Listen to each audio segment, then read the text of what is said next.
大家好，早晨。我哋而家咧由東京站出發去熱海。我哋今日呢就係坐呢一個新幹線嘅，大概就係40分鐘左右就會去到目的地噶啦。咁呢一程車呢就係4000 yen 到啦，咁就係指定值嚟嘅，就係一位成人嘅單程。嗱，咁呢一架新幹線呢就好舒服啦，啲位又好闊啦，可以擺行李啦。咁附近都見到好多即係當地人呢就會買個便當呢喺火車度食。咁其實呢，我本來都好想，因為我都幾中意即係搭呢一類火車嘅時候呢，就食下便當，即係體驗一下即係當地人嘅一啲習慣咁啦。咁但係因為我哋今日去嗰個地方呢，就係一落車呢就會有好多嘢食嘅，咁我覺得不如算啦，去嗰邊食啦。咁所以我就冇買到便當啦。嚟到熱海啦，頭先架車咧都好快同埋好舒服喎。咁我哋今次嚟熱海咧，最主要咧就做兩樣嘢嘅。第一樣嘢梗係食嘢啦，第二樣咧就係浸溫泉啊。今晚咧阿 Keep book 咗一間咧非常之靚啦，同埋都幾隱世嘅溫泉。聽講咧個價錢都 OK 嘅。而家咧就行咗出呢一個熱海站嘅外面啊。頭先咧一行出嚟咧就已經見到咧係有得浸溫泉㗎啦，即係浸下腳嗰啲啦。喺車站一行出嚟，大概2-3分鐘咧，就可以見到一條長長嘅美食街啊！咁呢度咧有好多鋪頭咧，都係賣一啲熱海嘅名物啦。咁其中有幾間鋪頭咧就特別出名，即係都可以話係嚟到呢度咧係必食嘅。即刻揾到一個目標啦，就係呢一個咧熱海啊好出名嘅紅豆牛油嘅包。平時呢個包咧係排好長龍㗎，我哋特登咧揀翻一個咧唔係煙火節嘅時候去咧，所有嘢咧就會變得好快啦，所以咧排咗幾個就到啦。好啦，今日熱海第一餐啊，試一試呢個紅豆牛油包啦。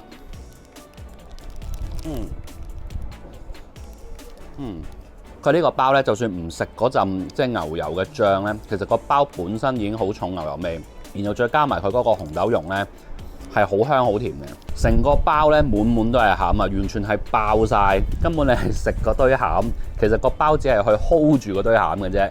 好多人一有胃酸倒流啦、胃痛或者胃脹嘅情況咧，就會靠食胃藥去解決。事實上咧，藥物只能夠控制或者係緩解啲症狀，要斷尾咧就要從根源去解決。今條片嘅贊助 GastroCare 胃輕鬆咧，就係專門針對反覆性嘅腸胃問題。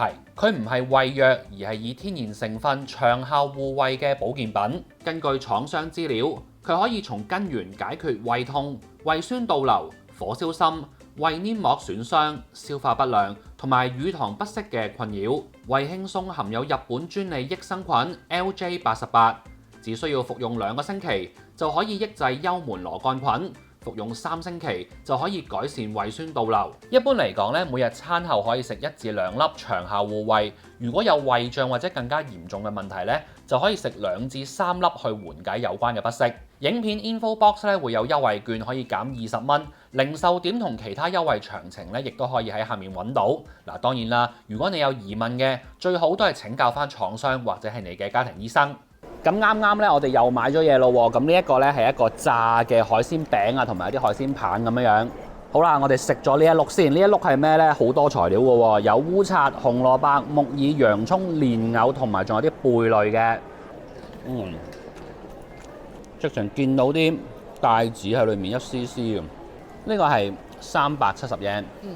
佢啲材料呢唔會話搞到好碎好爛咁樣樣嘅，仲係好一嚿嚿一粒粒咁樣，所以你食嘅時候呢係可以分辨到，即係頭先我噏過嗰幾樣食材，幾得意嘅呢嚿嘢，你唔會覺得就咁食一嚿魚蛋咁咯。係啦，幾好呢個。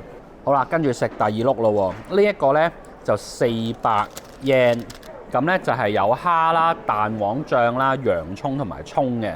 材料就簡單過頭先嗰個啦，咁但係佢就以蝦為主啊。試試啲蛋黃醬爆咗出嚟，頭先我以為係嗰啲芝心爆漿嗰啲。哎呀，喺側邊爆出嚟。哇，真係喎！哇，一隻隻蝦喎，佢成個膠咧，即係嗰個蝦膠咧，係打得比較腍少少嘅。頭先嗰個魚蛋咧，就稍為有翻多啲彈性，同埋頭先嗰個就因為有啲木耳啊、蘿蔔啊、洋葱，嗰個就會多係啦，即係嗰個就會多啲口感，多啲爽脆嘅嘢。呢個就成嚿嘢個質地係比較統一嘅。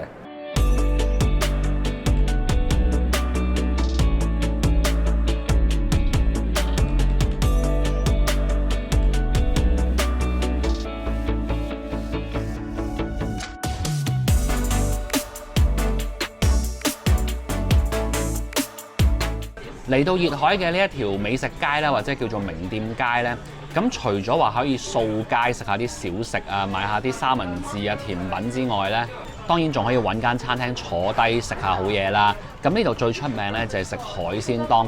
咁除咗一般嘅海鮮檔之外呢，有一樣嘢係一定要食嘅，就係佢哋嘅金目雕啦。你見到呢度呢，好多間鋪頭呢都好主打金目雕嘅，話自己呢叫做金目雕專門店。每一間餐廳咧都會有好多唔同煮法嘅金目雕，即係可以食刺身啦，可以食煎嘅、煮嘅、燒嘅咁樣，好多唔同口味嘅。咁我今日嚟到當然都要整翻條啦。咁呢個呢，就係一條煮嘅金目雕啊。咁佢呢個呢，嗰個汁呢，就係稍為即係甜甜地有啲日本醬油咁樣嘅味道，咁都幾好食嘅。咁但係如果我自己嘅口味嚟計呢，其實我就會中意食鹽燒嗰種多啲。呢度嘅海鮮檔咧可以三吃嘅。首先咧，佢哋就有最常見嘅即係醬油啦，咁然後咧跟住仲有一個咧係胡麻醬，咁你已經有兩個味道啦。最後咧，店員仲會幫你加一個咧魚介湯啊，咁你見到係一個咧奶白色嘅魚湯，咁啊加埋落去咧就變成一個湯飯三吃嘅。食完飯，我哋就行翻去車站嗰邊，因為今晚 book 嘅酒店係包埋兩程專車接送。今次嘅房價大約係5000蚊港元，包埋兩位嘅晚餐同早餐。啱啱 check in 咗啦 ，check in 嗰個環境咧係好舒服嘅，冇一間酒店係咁樣嘅，望住一個山景，再加少少海景。check in 嘅過程咧喺嗰個 lobby 咧係冇其他人嘅，就係我哋兩個加埋 staff 咁樣。咁佢呢間酒店好得意嘅喎，其實佢嘅入口位同埋 check in 嗰個 lobby 嗰個位咧就係4樓嚟嘅。咁我哋好快咁 check in 完之後呢，我哋而家就嚟到我哋今晚呢間好正嘅房啦。咁啊，快啲同大家嚟個 room tour 先。咁我哋一入到嚟呢，呢度就係一個玄關位啦。咁其實佢呢個玄關位都幾大嘅。咁然後我哋過到嚟呢度，好啦，咁呢度有道門咯喎。咁呢個呢，就係一個洗手間啊。咁前面呢一橛呢，就係一個洗面盤嘅位置啦。咁再後少少呢，咁咧呢一邊就係馬桶。咁佢馬桶呢，都係有嗰種電子廁板嗰種嘅。好啦，出翻嚟，我哋去到房間呢一邊，咁咧就見到咧佢會有熱水壺啦，有啲茶具啦。好，咁我哋入嚟呢度咯喎。哇，呢個正啦，呢個咧就係即係主要嘅位置啦，可以話係嗰個廳啦。咁我哋睇睇呢一邊先。咁咧呢度咧有電視機，咁啊電視機就唔係好大個嘅。咁隔離咧就會有埋衣櫃。好啦，跟住睇呢一邊啦。哇，呢邊真係勁到爆啊！book 呢一間酒店咧，就係為咗呢一樣嘢啦。呢一間酒店咧，成間酒店咧得8間房嘅啫。每一間房咧都會有一個私人嘅風呂，係溫泉嚟嘅。咁而且你見到前面咧就有2張凳啦，有一個搖搖椅啦。咁你就可以一路睇風景，睇到咁上下就出去浸溫泉。房裡面就可以直接出到去㗎啦。咁呢度有一個小小嘅空間可以俾你換衫啊、抹身啊咁啦。咁我哋入咗嚟先。嗱，咁呢邊咧就係你一個淋浴嘅地方啦，咁咪有一個即係企缸咁啦，你當。跟住就精彩啦，就係今次 book 呢一間酒店咧最精華嘅部分啦，就係呢一個私人嘅溫泉啊。咁日本就有好多唔同嘅溫泉酒店啦，咁但係你大部分嘅溫泉酒店咧，佢如果俾一個咁樣嘅私人嘅池你咧，其實嗰個 size 咧都係好細嘅。咁你見到今日呢一個池啦，用我個人嚟做比例啦。其實都係可以輕輕鬆鬆，即係4個 Elfen 浸落去係冇問題嘅。呢一間酒店咧喺日本人心目中咧係好有人氣嘅人氣店嚟嘅。佢8間房咧個裝修咧同埋嗰啲設備咧都有少少唔同嘅，有一啲咧係和室啦，有一啲係洋室嘅。咁如果大家有興趣咧，可以去翻去官網嗰度咧望翻個房型。做功課睇呢一間酒店嘅時候咧，睇佢啲評論好搞笑嘅。大部分人留言都話咧喺呢一度住咧，你係唔係好見到任何旅客，你係見唔到任何人嘅，即係除咗酒店嘅 staff 之外啦。咁佢俾人感覺就係一個私隱度好高啦，唔會有一種俾人打擾嘅感覺。點解會見唔到其他住客呢？係因為連食飯嘅地方都好特別，就係喺一間咁樣嘅房仔裏面食㗎。前面條通道係俾員工上菜用，入咗房之後就會閂埋後面道門，淨係得前面個海景望到你嘅啫。頭先餐廳環境係我第2日 check out 嘅時候補拍嘅，正常用餐嗰陣就唔會行咗出去房嘅外面。到咗夜晚，餐廳嘅氣氛又會變得好唔同。今晚嘅會席料理水平遠超我預期，份量係10成飽，上菜速度完全係配合翻客人用餐嘅速度，每一道菜上台嘅時候都係最佳狀態，食材同烹調手法比較華麗，冇咁靠向傳統懷石料理嗰種比較清心寡欲嘅取態。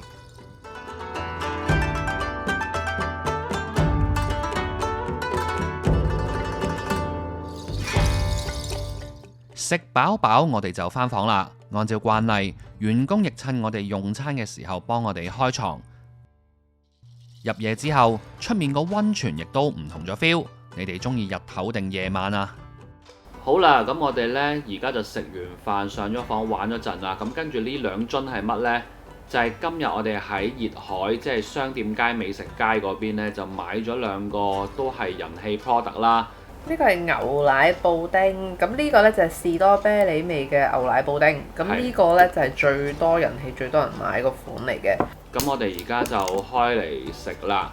咁呢買呢一間嘅布丁呢都要排隊嘅。我哋其實呢第一次行埋去呢就見到條龍好長，咁啊長到呢就唔想排，咁我哋就行開咗，咁啊去咗睇下第二邊啊，食下嘢啊，然後影下嘢咁樣樣。咁然後搞咗一輪之後再翻去，咁條龍就短啲，咁我哋就決定好啦，咁就幫襯啦咁樣。咁呢個牛奶味呢，佢跟呢一個呢就係焦糖味嘅糖漿，咁士多啤梨嗰個呢就係士多啤梨嘅糖漿啦。好啦，俾大家望下呢個牛奶布丁，咁我而家試一試佢咯喎，滑係幾滑嘅，不過呢，我覺得佢張口一啲，奶味我覺得係有，但係唔係話好勁嗰種。嗱，兩個我都試晒啦，咁我覺得呢係正常地好食，咁啊即係如果行過見到冇人排隊，咁可以買嚟試一試。咁然後呢，如果見到有人排隊，特別係好多人排隊呢，咁我就會建議大家唔需要去排，就係咁啦。即係如果係啦，即係如果有人話呢嚿嘢哇神物啊，好勁啊，一定要試必食，咁啊吹大咗嘅，呢兩粒嘢係正常。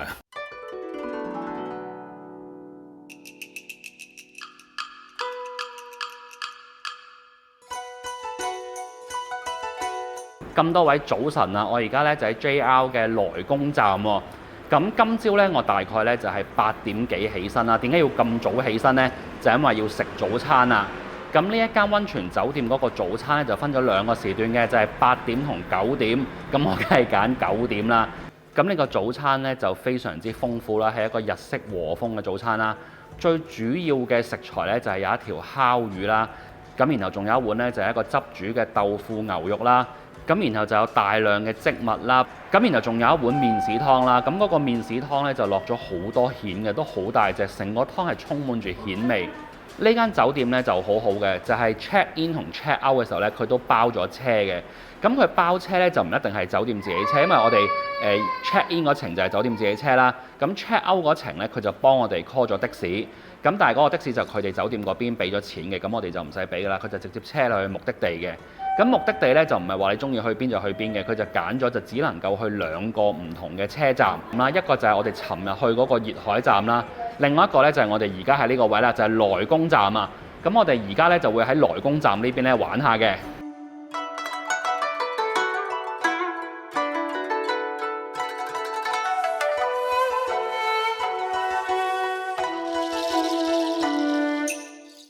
我而家咧就喺來公神社啊！咁頭先喺呢個來公站行過嚟呢，其實就5分鐘到嘅。上到嚟來公神社啦，咁而家呢，就去到佢一個即係中庭嘅位置啦。咁我前面呢，嗱轉翻個彎俾大家睇睇啦，就已經係佢呢本殿嘅位置啊！咁呢個來公神社呢，都可以話係麻雀雖小五臟俱全啊！頭先我哋喺入口一入嚟嘅時候呢，就已經有一個小小嘅千鳥居啦。咁其實呢，影相都幾靚嘅喎。即係如果你去福建道河大社嗰邊咧，咁人好多噶嘛，咁呢邊咧反而人少少，就好容易就已經影到一張咧幾唔錯嘅相，即係可以打下卡咁樣啦。咁你可以見到咧都有好多即係本地嘅遊客啦，咁佢哋都係輕裝上陣，咁可能咧有啲遊客都係好似我咁咧，就係前一晚喺附近住咗啲溫泉酒店啦，咁然後而家就過嚟玩下咁樣樣，俾大家望一望。咁其實咧佢嗰個本殿咧係可以行入去嘅，咁你見到咧，如果你想入去嗰邊做啲參拜嘅話咧，咁啊要俾錢嘅。嗱，睇一睇個價錢先，個人嘅話咧係5000 yen，如果係團體嘅話咧就係1萬 yen 啊。跟住呢，我哋就轉彎過嚟呢邊，咁啊有個少少嘅鳥居，然後有條少少嘅橋仔啊，咁就可以上到嚟呢佢哋呢一個來宮神社嘅另一個位。咁呢一位神明呢，就係掌管呢個藝術啦，同埋係財運啊。咦，咁都幾啱我喎，兩樣都中晒。咁呢度呢，我估啦，即係如果你都中意影翻幾張相嘅，咁你大概預玩1個鐘頭到啦。落翻嚟中庭呢邊，咁嗱呢度就係本殿啦。咁佢嘅左邊咧，見到咧，其實係有一個建築物嘅。咁呢一個位咧，其實就係賣啲紀念品啦。咁呢度有阿 Kit 啦，咁佢就唔係呢一個景點嘅一部分嚟嘅，佢路過嘅啫，唔關事嘅呢個人。咁咧呢邊咧就有一個細細地嘅茶店啊。咁你見到有啲茶飲就440 yen。咁有啲拉提嗰啲呢，就600-700 yen。好啦，咁我哋喺呢一個神社咧都玩到差唔多啦。咁我哋而家就轉移，咁我去到下個 location 再講啦。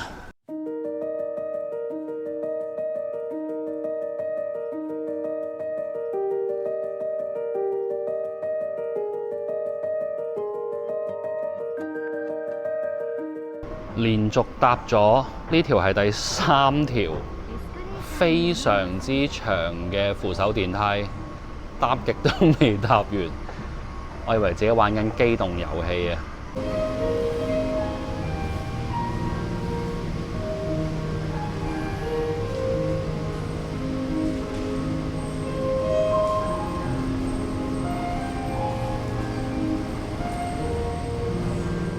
咁呢個 MOA 美術館咧，都係熱海呢邊其中一個即係相當之熱門嘅一個旅遊點啦。咁佢一入到嚟咧，最勁抽咧就要坐3條非常之長嘅 escalator 先至去到一個佢哋第一個展品啊。咁就係一個咧萬華鏡，就係用一個咧實時投影嘅方式咧，就喺嗰個屋頂即係個東咁樣樣咧，就投影翻一個影像嘅。咁呢一個展品咧就講到明係可以拍攝嘅，所以就拍咗少少片段俾大家睇啦。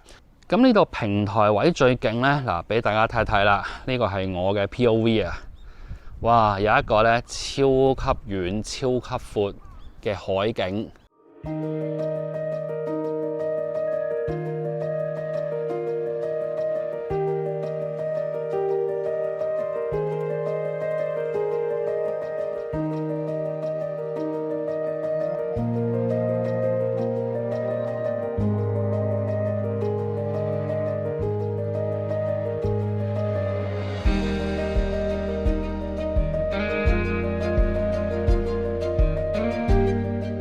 我哋而家已經咧到咗熱海站，準備咧搭新幹線返東京啦。